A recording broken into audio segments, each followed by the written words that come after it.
ইরানের বিরুদ্ধে কি স্থলযুদ্ধেই জড়াতে চলেছে যুক্তরাষ্ট্র?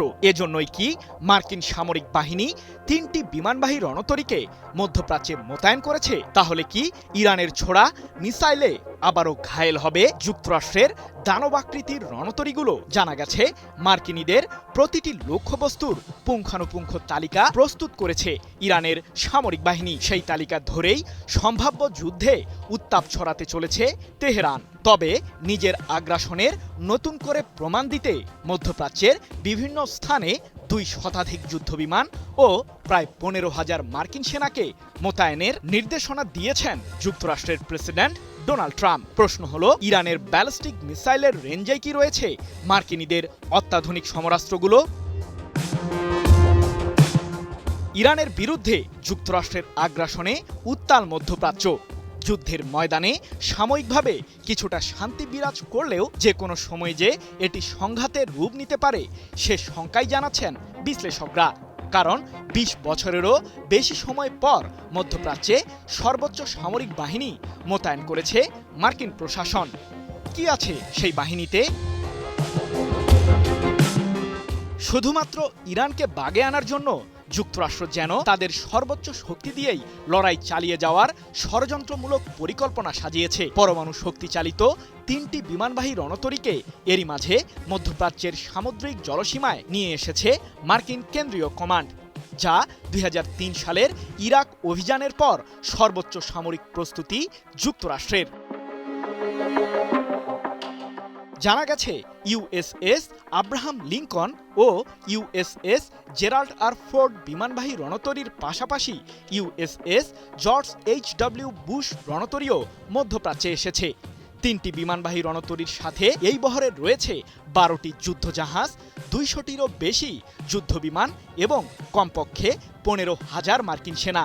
তাই তো মার্কিন কেন্দ্রীয় কমান্ড জানিয়েছে, কয়েক দশকের মধ্যে এই প্রথম মধ্যপ্রাচ্যে একই সময়ে ৩টি বিমানবাহী রণতরী সক্রিয় রয়েছে। এক প্রতিবেদনে এমন তথ্যই জানিয়েছে কাতার ভিত্তিক সংবাদ মাধ্যম আল জাজিরা। যদিও সাম্প্রতিক যুদ্ধে ইরানের ব্যালিস্টিক মিসাইলের ফাঁদে পড়ে পারস্য উপসাগরীয় অঞ্চল থেকে পালাতে বাধ্য হয়েছিল মার্কিন বিমানবাহী রণতরী ইউএসএস আব্রাহাম লিঙ্কন, তাহলে বর্তমানে কি নিরাপদ দূরত্বেই রয়েছে যুক্তরাষ্ট্রের এই যুদ্ধাস্ত্রগুলো? ইরানের মিসাইলের হামলা চালানোর রেঞ্জ সম্পর্কে ভালোভাবেই অবগত যুক্তরাষ্ট্র। কারণ সাম্প্রতিক যুদ্ধের আগে ইরানের সামরিক বাহিনী জানিয়েছিল যে মধ্যপ্রাচ্যে থাকা মার্কিনীদের এমন কোনো সামরিক স্থাপনা নেই যেগুলোতে ইরানের মিসাইল পৌঁছাতে পারবে না। আর সেই মিসাইলগুলোর মাঝে খোররাম শাহর ৪ মডেলের একটি ব্যালিস্টিক ক্ষেপণাস্ত্র রয়েছে, যা ২,০০০-এরও বেশি কিলোমিটার এলাকা জুড়ে তাণ্ডব চালাতে সক্ষম। শুধু তাই নয়, এই মিসাইলটিতে ১,৫০০ কেজি ওজনের বিস্ফোরক বহন করা যায় বলে দাবি ইরানের সর্বোচ্চ প্রতিরক্ষা বাহিনী আইআরজিসির, যেটিকে ঘিরে আতঙ্কিত মার্কিন সামরিক বাহিনী। এদিকে সমরবিদদের দাবি, ইরানের বিরুদ্ধে নতুন করে আগ্রাসন ছড়াতে লোহিত সাগরে অবস্থান করছে ইউএসএস জেরাল্ড আর ফোর্ড নামের যুক্তরাষ্ট্রের বিমানবাহী রণতরীটি। এছাড়াও ইউএসএস আব্রাহাম লিঙ্কন রণতরী ইরানের দক্ষিণে আরব সাগরে অবস্থান করছে। যদিও ইউএসএস জর্জ এইচ.ডব্লিউ. বুশের সঠিক অবস্থান সম্পর্কে এখন পর্যন্ত খোলাসা করেনি মার্কিন কেন্দ্রীয় কমান্ড। তবে মার্কিনীদের প্রতিটি পদক্ষেপের দিকেই নজর রাখছে ইরান, এমনটি জানিয়ে দেশটির সেনাবাহিনীর মুখপাত্র ব্রিগেডিয়ার জেনারেল মোহাম্মদ আকরাম মিনিয়া বলেছেন, আমাদের সশস্ত্র বাহিনী সব দিক থেকেই সর্বোচ্চ প্রস্তুতিতে রয়েছে। ইহুদিবাদীদের প্রতিটি গুরুত্বপূর্ণ স্থাপনার নতুন তালিকাও করেছি। শত্রুদেরকে অনুতপ্ত করাতে ইরান দীর্ঘস্থায়ী যুদ্ধের জন্য তৈরি রয়েছে।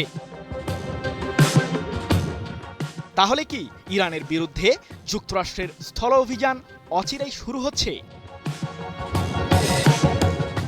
ইরানের সমৃদ্ধ ইউরেনিয়ামগুলোকে হাতিয়ে নেওয়ার ষড়যন্ত্র কয়েক সপ্তাহ ধরেই করে আসছেন মার্কিন প্রেসিডেন্ট ট্রাম্প। কিন্তু সাম্প্রতিক যুদ্ধে ইরানের দাঁতভাঙা প্রতিক্রিয়ার মুখে সেই পদক্ষেপ নেওয়া থেকে সরে দাঁড়ান মার্কিন শাসক। তবে বন্ধ হয়নি ট্রাম্পের আগ্রাসন। হরমুজ প্রণালীতে ইরানের বিরুদ্ধে নৌ অবরোধ চালিয়ে যাচ্ছে মার্কিন সামরিক বাহিনী। বিশ্লেষকরা বলছেন, ইরানের দৃষ্টি ভিন্ন দিকে সরাতে যুদ্ধের ময়দানকে কিছুটা শান্ত করে রেখেছে যুক্তরাষ্ট্র। তবে তেহরানের বিরুদ্ধে পুনরায় আগ্রাসনে জড়ালে নিজের বিপদ নিজেই ডেকে আনবেন ট্রাম্প, এমনটাই দাবি সমরবিদদের। সৃজন মাহমুদ, নিউজ 24।